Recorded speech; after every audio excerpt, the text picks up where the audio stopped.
Hi, and welcome to this episode of the Curiosity Key podcast. And I'm joined with Jana Dowling of MyArkeo. So welcome, Jana. Thank you so much for joining me today. Hi, thanks for having me. So I'm really excited about this podcast because Jana has an absolutely fascinating journey and is at a really, really exciting stage of her business. So before I start whittering on with lots of questions and things like that as well, do you want to just explain a little bit about MyArkeo and your background and kind of like what it was that made you kind of go down this journey, really? Sure. So I've built MyArkeo, and we empower individuals and organizations to take control of their mental fitness. We basically do that through a tracking system that I've built. I've built a tracking system that measures mental fitness. So we've built a measure for mental fitness, which is cool. We go into organizations, so we're B2B and B2C. And we go into organizations, license our tech, feedback, aggregates anonymous data. And for the first time ever, organizations will be able to see exactly what employees are managing with their lives on a day-to-day basis. Obviously, it's all completely anonymous, which is great. But that data is going to be really fascinating because organizations will be able to layer that on top of their processes to see if the processes of their organization are actually causing low mental fitness symptoms. And then obviously we bring in training to help as well. So that's what we deliver for organizations. But from a B2C point of view, our app tracks, measures mental fitness, and it's sort of an active management tool, a prevention tool, and an improvement tool for keeping your brain fit. So why is mental fitness so important? Well, mental fitness is really important because I think this is something that I speak about and that I've sort of developed personally myself. And I think that mental fitness basically is the same as physical fitness. We all have it. It goes up and down at different points of the day, week, month, year in our lives. And it's impacted by lifestyle, life events, and world events. So lifestyle, what I mean is life experiences, not life events. And all of those experiences that happen to us impact our ability to manage our day-to-day life. The most important thing I always look at is that we will change our sleeping patterns, our eating patterns, our socializing patterns, alcohol, whatever, so that we can run a marathon for one day. Just run a marathon for one day. You know, maybe you're raising money for charity or you're getting a medal or something. But you'll change all of those things to achieve that goal. But if you want a promotion, you want to achieve something else in your life, or your relationships aren't going well, work's not going well, things are sort of becoming more difficult around you, you don't look to track and change those things in the same way. It's really, really fascinating because I've always found it really interesting what motivates different people. And it's interesting that you brought up the marathon side of things because I did the Everest Base Camp trek last year, and there was a woman on our trek that she'd run marathons in the past. She made a point of wearing her marathon t-shirts every day of the trek, but did no training. And then moaned the whole trek. It's like, why would you approach a 12-day hike with no training? It's just like, it blew my mind. But this is the thing. And the thing is that we're so used to talking about it from a physical point of view. But when it comes to a mental point of view, we don't. And it's incredibly simple. What I've built is very, very simple. It's almost laughably simple. Because what we need to do is we do need to start actively tracking our ability for our brain to manage life and our lifestyle. So that we can achieve our goals. You know, it's so strange for me that we've got to this point in our life where tracking your mental fitness in the same way that your physical fitness hasn't existed until now, until I've built it. And so, yeah, I mean, managing your brain and its ability to function is arguably more important than your physical fitness. Your physical fitness plays a part, obviously. But, you know, the levels of pressure and stress that I'm under now in my life, I enjoy all of it. And I enjoy all of it because I can manage it. But I manage it based on things are happening to me, I react to them, and I change things in my life. I change my behaviors so that I can manage them better. It's very simple. I love it. And sometimes the simplest things are the most effective because we're always looking for the most complicated solution for something when it doesn't really need to be that way. Now, you don't have a technical background at all, yet your business is it's a new tech startup, it's an app. Tell us a little bit about how you got involved in developing an app and Yeah, I'll save my next question for afterwards. Okay. So basically, it was about I've always, my background has been in television, publishing, all that kind of stuff. So fashion. I've never ever worked in corporate or tech. I don't even have a degree. But I 2.5 years ago, almost 3 years ago, I was working in TV. I was working for Channel 5, making a TV show, and I was also doing stand up. So I was working full time, and then 3 nights a week I was sort of starting on the stand up scene. So I was sort of doing lots of gigs around London, and I went to Edinburgh, did a 20-minute set in Edinburgh. Everything went really well. Kind of thought that I was a really cool human at that point in my life, so I thought I was doing really well. I got back from Edinburgh, and I just started to feel bad. I didn't want to do anything. I lost interest in anything. I stopped doing my stand up. I was literally sitting at work being like, I cannot wait to get into bed by 7:30. Like, that was my goal for the day, was to get back into bed at 7:30. Obviously my friends and family pointed out that it wasn't really normal for me to be behaving that way. So I went to the doctors, got diagnosed with depression, got given antidepressants, which I just took immediately. I didn't really read the back of the packet or anything. And the side effects while I was at work just hit me really hard. I couldn't focus. I really just couldn't even think. It's really weird to think back. It was like trying to think was like wading through mud. It was just really hard work. And I was one of, I think, 100,000 or 10,000 people that got a side effect that was an involuntary yawn, which was great. Yeah. So I was having to do a full-on yawn every 3 minutes. I don't know if you've ever tried to hide a yawn in a meeting, or...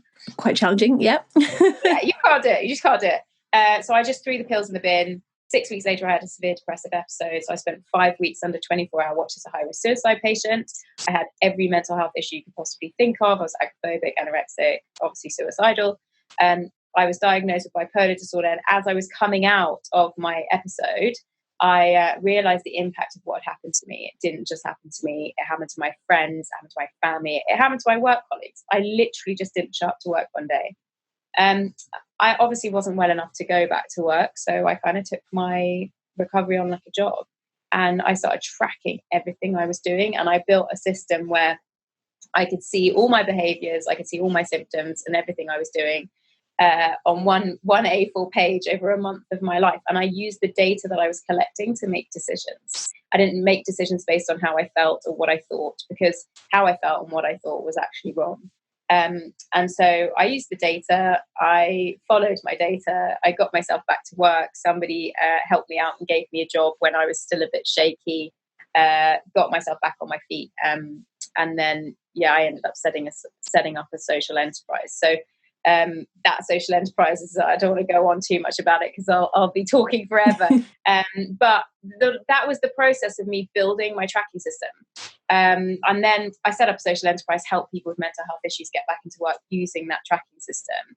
And then obviously the next logical step, because it worked, was to turn it into tech and make it available to everybody. It's such a remarkable story, and something, for all of our listeners, I will include links in the show notes as well to learn a little bit more about the social enterprise and Jana's story and everything, because it's absolutely fascinating.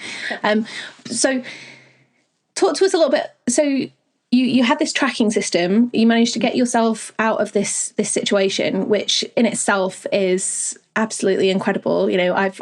I've known quite a lot of people that have been unable to do anything. So, a huge inspiration to people.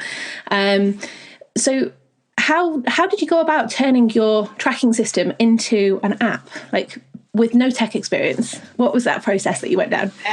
So I was, again, very lucky. I met 2 people that really helped me and got behind me who work in tech. Actually, they work in digital, like SEO sort of stuff, so sort of that side of things, but had experience and have connections with people who are developers. And because what I built was a tracking system based on numbers, and it's just data collection, so it's not really incredibly complicated in its most basic form. I met a guy called Dan. Actually, he took a phone call from me. He was a contact of one of these people that was helping me. He's called Dan Newman, and he's from Green Squid Solutions. And he's the best developer ever. I spoke to him on the phone as somebody with no knowledge and no language in terms of what I wanted. And we met up, and he just built it for me.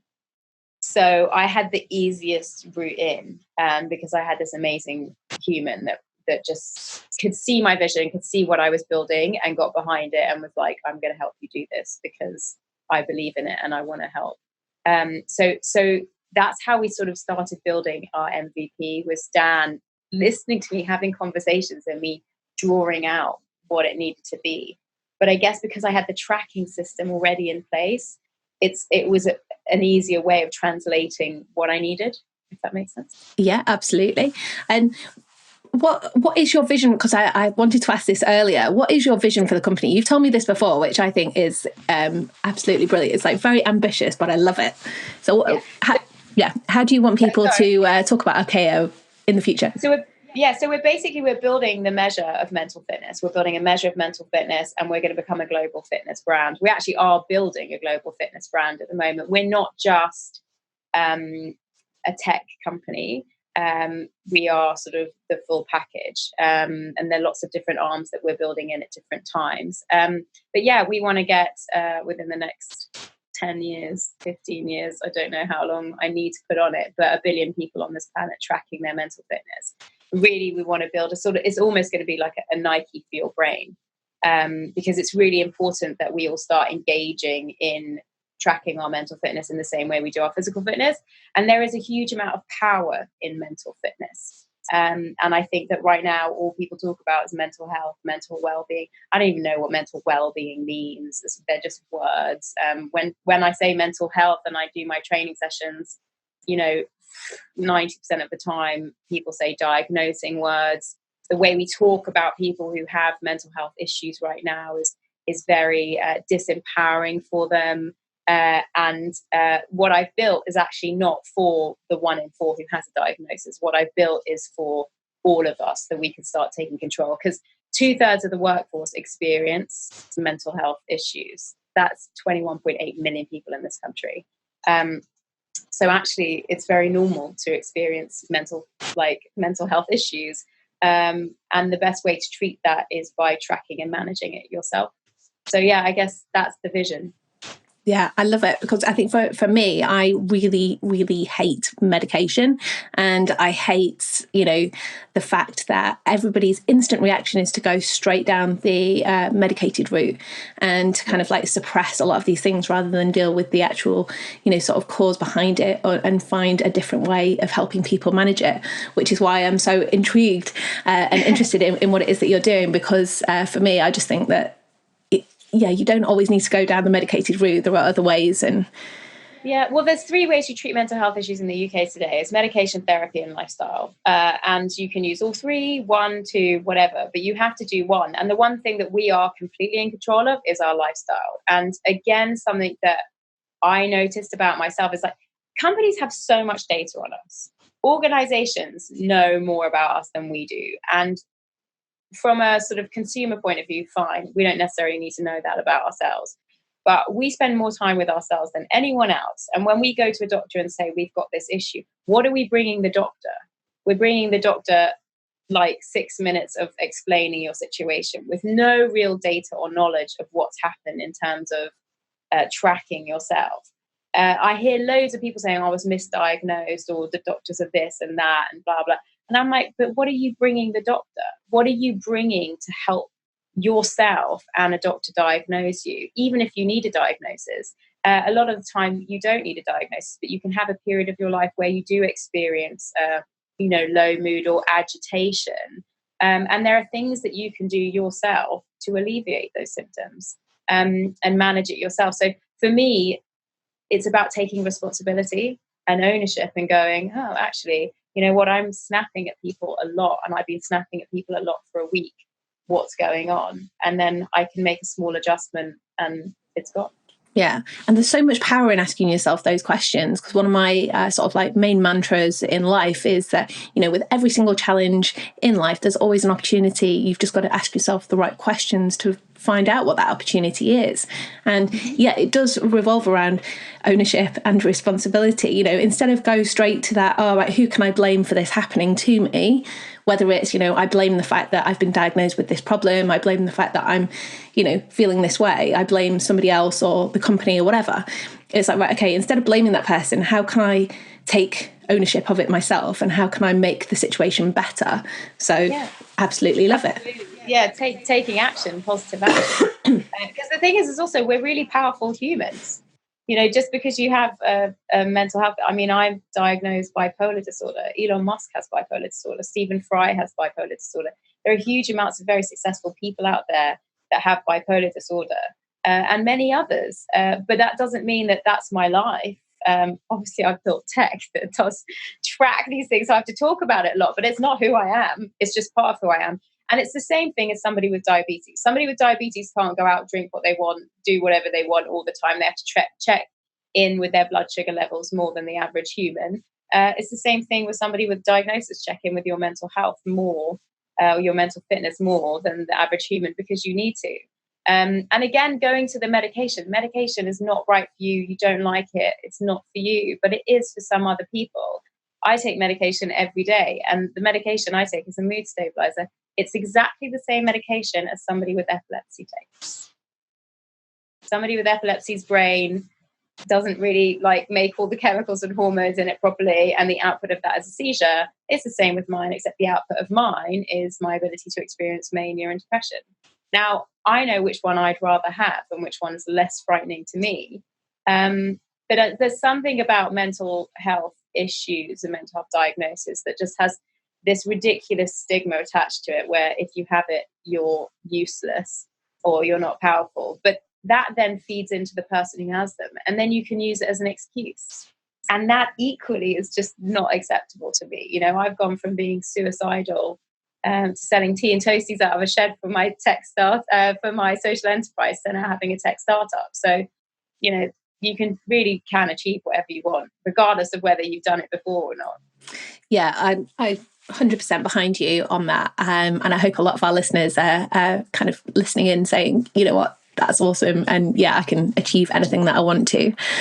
So just going back to the tech startup. So you found Dan, who helped you develop this app, this MVP. What happened next? So you've got the MVP, you've kind of tested the tracker on people manually. What was your next step? So the next step was really to start building the organization and start raising funds so that I could actually build the tech out properly. You know, Dan worked very hard in his spare time, and, you know, we're all humans, we need to pay our rent. So I needed to raise capital, I guess. But before raising capital, I really had to weed out exactly what I needed to do and exactly what the company would produce, and what our product and services were. Because at the very beginning, when you're building something, you can have lots of ideas. And obviously my vision is very big. But actually you need to really, really whittle it down to what are people going to buy? What's the market? How many of them are out there? What do they usually spend on it? Are people even spending money on this? You know, because it's quite a new thing. So really establishing where I was going to go with the company and how it would run. Because it's one thing building something and going, oh, this is amazing. Here it is, people using it and it's helpful. And then it's another thing going, well, how are we actually going to turn this into a business? And how are we going to make money from this? So for me, the next thing was really focusing on our markets and our business plan and figuring out exactly what, so for example, for me, obviously from a B2B point of view, what the heads of HR needed and what organizations need from my tech for them to buy it in. So that was the next part. And then I went into raising seed funding. Brilliant. And did you have help to understand more, especially from the B2B field? Because you said that wasn't really your sort of area of expertise. Did you get help with that process? Yeah, so basically I had two people working with me. One's called Russ McAfee and the other one's called Matt Phelan. Matt Phelan was the first person, well, Matt and Russ were the first people I spoke to that were like, we're going to help you do this.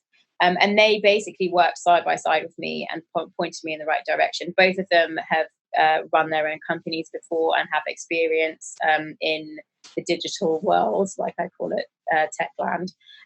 But they really helped steer me in the right direction. Without them, I would have been completely lost. I wouldn't have had any kind of understanding of the process of what I needed to do. And they gave me really valuable advice, and they gave me their time as well, which was incredible, because they literally just carved out time to have meetings with me based on the fact that they were excited about what I was building.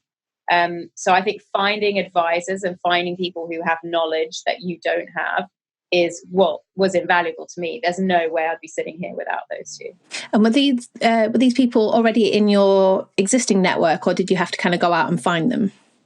Well, those two were kind of from an existing network, but a very loose existing network. Russell actually came to one of my training days, my mental fitness training days, and then he was like, "You need to speak to Matt about this." So that was that. But they expanded my network as well. So they put me in touch with lots of other humans that could look at my decks and give me feedback and all of that kind of stuff. So really, they opened up a whole world for me. But a lot of the stuff I did as well on LinkedIn was invaluable, like just sending out requests, or sending out, asking for people's help. Because actually you'd be surprised at how many people will help you if you ask for the help. Obviously in a very nice, polite way. It's amazing that I think a lot of people just think, oh, I need to give something away, or I can't ask for help because people are always going to think that I'm not genuine or whatever. But it's that kind of age-old saying. It's like, if you don't ask, you don't get. And what's the worst that can happen by putting yourself out there? Exactly. And actually recently I've been getting loads of people asking me to mentor them because they've seen what I've done. And my feedback to them is like, I'm not the right person to mentor you. I'm still on my journey and I'm still not actually established yet. So you want to find somebody who's in the industry that's done what you want to do already, maybe in a slightly different way if you're building something that's completely brand new, but have somebody that's achieved what you want to achieve. And then just approach them and ask them, for their help, and ask them with knowledge of them, saying, listen, I know you've done this. I'm this person. I'm setting this thing up for this reason. Do you have 5 minutes for quick coffee or something, or chat on the phone? And that has actually served me very well. I've got a lot of my contacts have come from LinkedIn and just literally asking someone for some help. Yeah. What you have achieved in a very short period of time is quite remarkable, though, I have to say. Because I'm one of the business mentors for Tech Manchester, and there's a lot of people that kind of come through that program, and there's a lot of people that I speak to that are on this journey of trying to start a business, set up a business, and these things take time. But yeah, so when did you launch this MVP?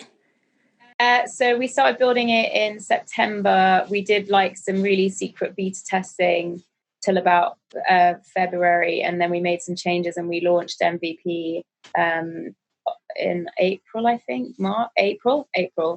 And I just put a video up on LinkedIn saying, hey, I've built this thing. And we had 500 downloads in 24 hours. And so then I didn't say anything about it because that's enough people to use for MVP. And since then we've got ourselves up to 1,000 users, but that's just literally word of mouth. We're not doing anything. And the data we're collecting from that has proven that our tech works, which is what we need to then go into organizations and say, hey, listen, 78% of our users say this helped them, and it's MVP. It doesn't actually do very much apart from record and give you a score. But it's useful even in its MVP form. And that's where the power and the gravitas comes from, being able to then say, you need to pay for this service because we know it works. But yeah, it's been very, very quick, but it's great. I get to sit here and talk about it, but there are a huge amount of people that have helped me.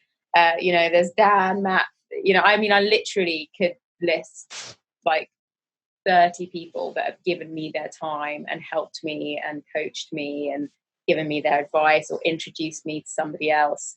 So the key is network. It's your network. And your network is what you build it to be. It's not, what can someone else give me? It's what can you build your network? How do you do that yourself? And so things have happened very quickly because of that reason. And also, I think that right now it's very timely what I'm building, and I am building something that's different to anything that's out there, and perhaps a little bit more attractive in, you know, quite a tough environment to be in for the majority of us to use. Yeah. And you talked about going for funding as well, and this is something that we spoke about before, because there's a lot of data out there about, you know, sort of female founded companies don't get access to all the funds, and you know, that even tech startups, it's really difficult to get funds. I mean, I know a lot of male founded tech companies that are really struggling to get funded. So again, in the short period of time that you've been working on this, you've managed to get seed funding. So can you walk us through that process and tell us a little bit about how you approached it? Okay, so I approached it head on, like I do most things, and I'm a bit of a bull in a china shop. Like, I'll just do it. You know, I don't have an experience, so I've just got to put my best out there and see what happens. And you know, I've had a lot of no's. I had a lot of no's, but then I got those couple of yeses. And I think for me, the process was building a really solid business plan and a really strong valuation and a really strong understanding of the valuation, because that's what you get questioned on a lot, especially, I mean, my tech hasn't been fully developed yet, and I don't have a background, and we don't have clients. So it is difficult to find the valuation, but finding something that people feel comfortable with from both sides is really important. But I mean, I must have had built 50 different versions of my deck. You know, like, you constantly evolving, constantly changing, constantly taking feedback. And really all you need to do is get yourself in front of someone. If you know about your organization and you know what it can do, and you have proof, and you know there's a market out there to go to, and there's proof that that market exists, then people are either like yes or no. And I am incredibly high risk. Not just because I've never done any of this stuff before in my whole life, and I don't really know what I'm doing on a day-to-day basis, but also, you know, I'm a new product. So really you have to find those people that are passionate about what you're doing, and are interested in the field you're going into and can see the potential. So half the battle is actually finding those people and getting in front of those people. I think when it comes to gender, I'm really lucky. I haven't really had that much gender disparity. I do see it. I never really considered myself as a sole female founder of a tech startup until I started raising seed investment. Everything else, everyone behind me, the majority of people that are helping me are guys, you know, so no one I know really cares anything about any of that stuff. So I think when it comes to raising seed investment, I did come across a few things that were clearly different for how I was being spoken to how men were being spoken to.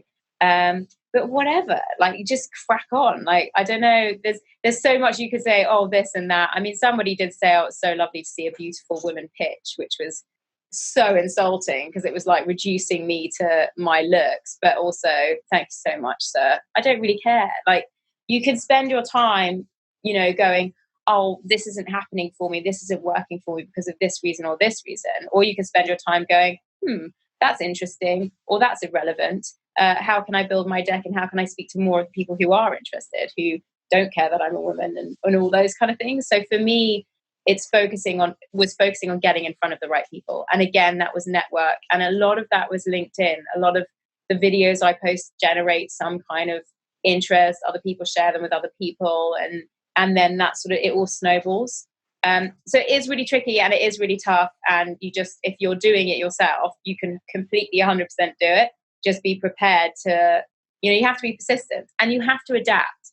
If you're going to pitch something and someone says there's a fundamental flaw in there, obviously you don't have to take everyone's advice. But if they're right, if you do your research and they're right, change it. Don't doggedly sit there and say, well, no, because this was my first plan. You know, change it and adapt it. Because actually, usually if people are giving you feedback and they can bother to give you feedback, they're actually trying to help you. Oh, 100%. It's the worst thing in the world where you go into a room and everybody's silent. It was always the thing that really used to annoy me about sales, especially like high-tech B2B sales, is that you go into a room, you sort of like pitch the product, you pitch the solution, and everybody's then silent. And I just treat no feedback as the worst type of feedback because you can't work with it. You can't do anything with it. So at least negative feedback, you can do something with it. Yeah, you don't have to listen to it, but it's useful. Yeah, and I think that, having that sort of ability to adapt and move and sort of not change your pitch, but see what that person actually wants and that person's value is important. But also the other thing I did is I didn't ask for a lot of money from a lot of people. I mean, I didn't ask for a lot of money from a few amount of people. I actually went out and said, look, if you want to invest 10K in my company, you can do that. And I think that, from somebody in my position, that was the best way to go about it, because again, I am high risk. And you'll be surprised at how many people out there have a little bit of money that they do want to invest.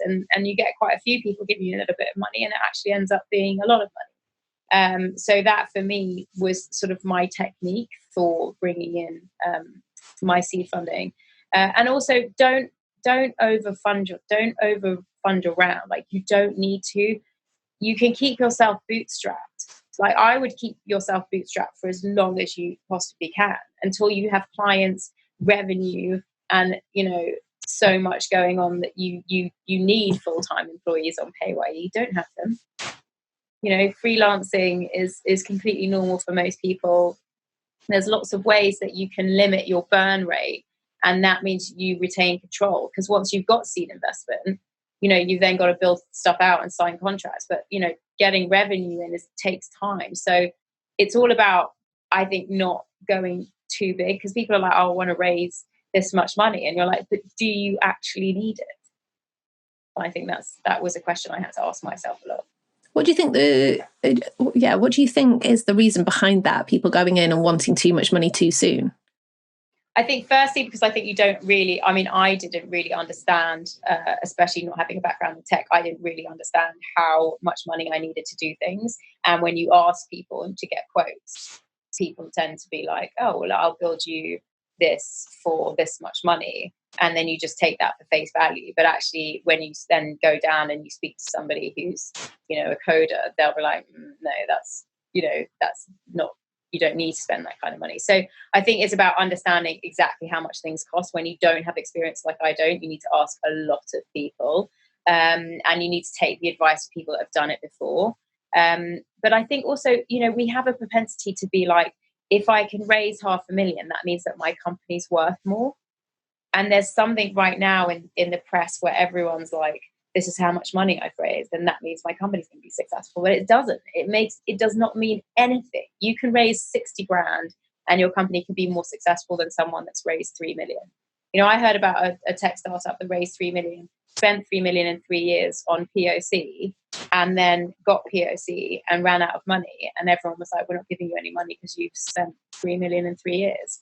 So, you just think that, I personally, my opinion, and I'm not an expert, I'm just learning as I'm going, is that, keep yourself bootstrapped and as tight as you possibly can until you release your product, until you're turning over. But even then, grow your company bootstrap. Like, why would you not do that? It makes your company more linear, make sure your processes are really slick. So yeah, for me, raising money is like, oh, I can put myself on this salary so I can change my life. But I don't want to do that, because I would rather spend the next 5 years living, as I'm living, and then take a massive earn out from that, than be like, oh, I can put myself on this big salary and, buy a new car or whatever. So I think there's lots of different things, but personally, I'm happy to take the hit on money and take the pressure of that on my shoulders, until I'm turning over. Yeah. So what's the next step for you? Because you've got seed funding, you're still in bootstrap mode, you've got all of the data and the success from the MVP. So what are your next steps? So our next steps are, we're moving into signing our first clients, which is happening right now. So we're doing lots of pitches, lots of conversations about that. I am bringing on people to help me do that as well, because again, it's something I don't have experience in, and you can't just walk into HSBC and talk like I'm talking and expect that contract to be signed. So I'm learning about that right now at a rate of knots. We're planning on signing our clients and launching in sort of September, October time. We're sort of our pilot or our version 1 of what we're doing. And we've got loads of really exciting, connections and partnerships happening. We've just been accepted into Barclays Eagle Labs in Shoreditch for their health tech hub, and then there's another tech accelerator that's a sports tech accelerator that we've been accepted into, that I'm not allowed to say what it is yet. But so there's lots of things happening. But the next thing for me, my only focus right now, is signing those clients and turning over. But also we're building our tech out to version 1, so I'm also running that as well. I forget. Brilliant. And can people, on the B2C version, can our listeners sort of download and use your tracker now? Is it something that, you can access and use? Yeah. So you can download it on Google and iOS, and it's called MyArkeo. And it's free to download right now. It's MVP, so it basically tracks for you, gives you a score, and then shows you a very small amount of your data. But we're building out, so you'll be able to see all your data granulated, set targets to change behaviors, alleviate symptoms, and it will signpost you. There's lots of different functions that it will do to help you manage your mental fitness. But right now it's MVP, and you can just download it for free. After we've built version 1, there'll be a very small fee for it. Because I don't want to run my app via adverts, and because I think the data and everything is completely anonymous, and I just don't want anyone else to be putting their information into your MyArkeo space. Basically, funny actually, lots of people talk about whether you should monetize an app or not, and for me, I'm like, if you run a company and you have an app, you need to charge for it. Even if it's nominal, like even if it's a small amount, there's a lot that goes into running it that needs to be covered. It's been interesting watching the journey that a lot of businesses have gone on in terms of app development and app charging, because there's a huge amount of apps that they're free, but then you were just bombarded with adverts and then constantly upsold various other different things once you're in there. And then there are other ones that are kind of going more on that sort of, me and my B2B head, like more of that sort of SaaS model where you kind of like paying, monthly or annually for a service.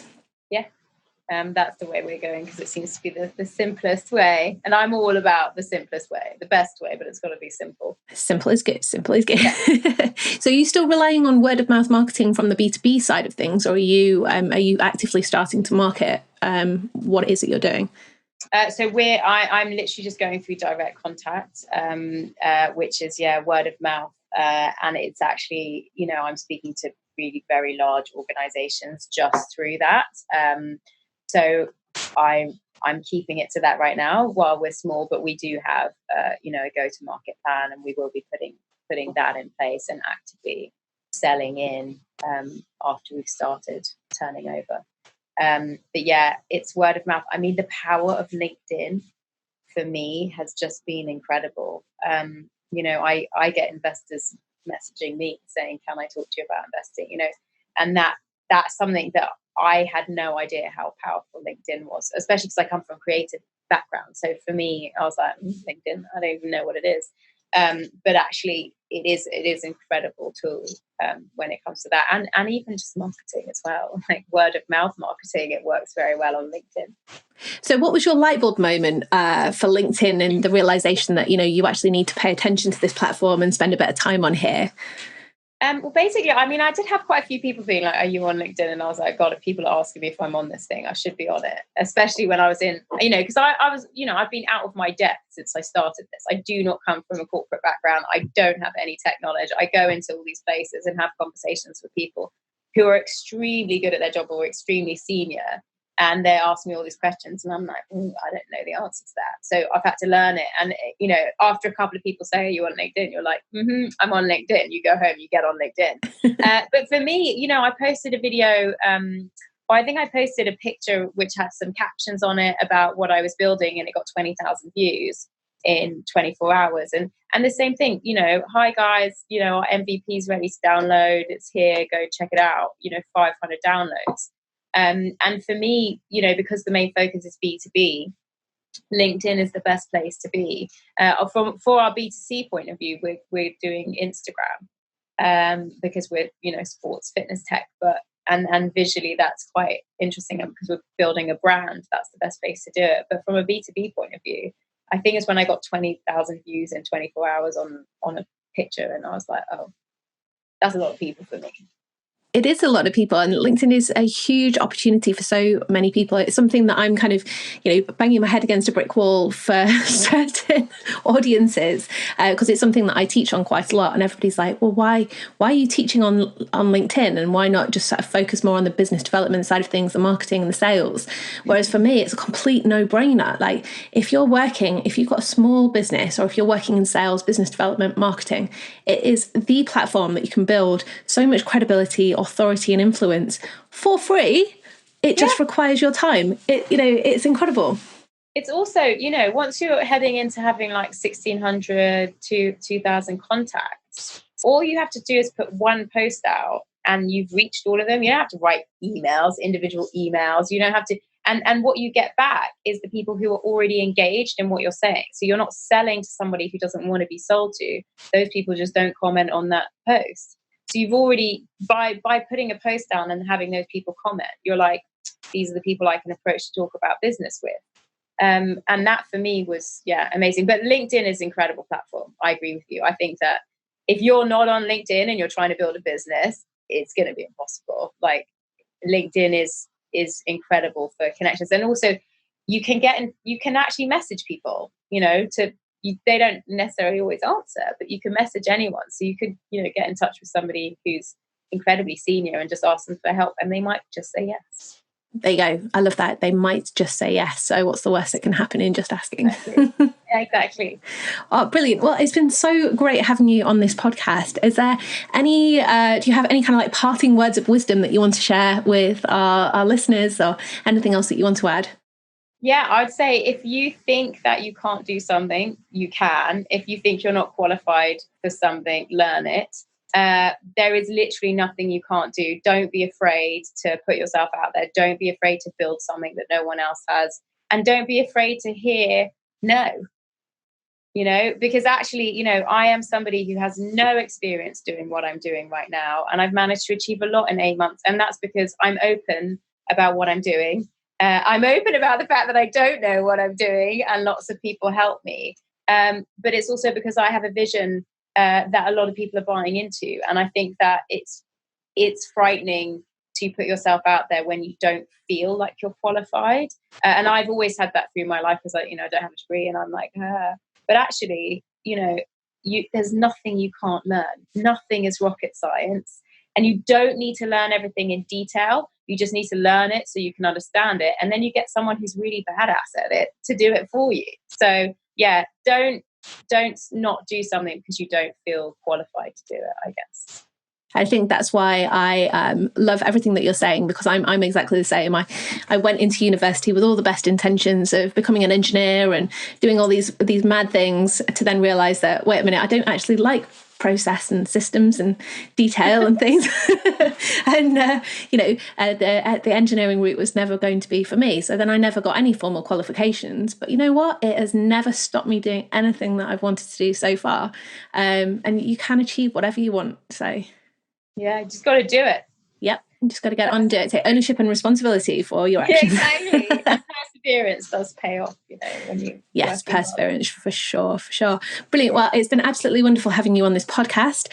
I will include all of the links and information on the show notes on my website, which is charliewhyman.com. But if anybody wants to contact you, Jana, and get in touch and find out more, what's the best way that they can do that? LinkedIn. Find me on LinkedIn and write me a message, and I'll write back to you. And do you prefer a personalised invite on LinkedIn? Yeah, because then I'll know who you are. Otherwise, you'll just end up in a box of, I don't know who these people are, and then I'll look at them when I have time. So yeah, write me a message. Just say, I listened to you on the podcast. Love it. Brilliant. I'll answer. Well, thank you very much. I wish you all the very best for the future of your business, and can't wait to follow your journey. Thank you. Thanks. Well.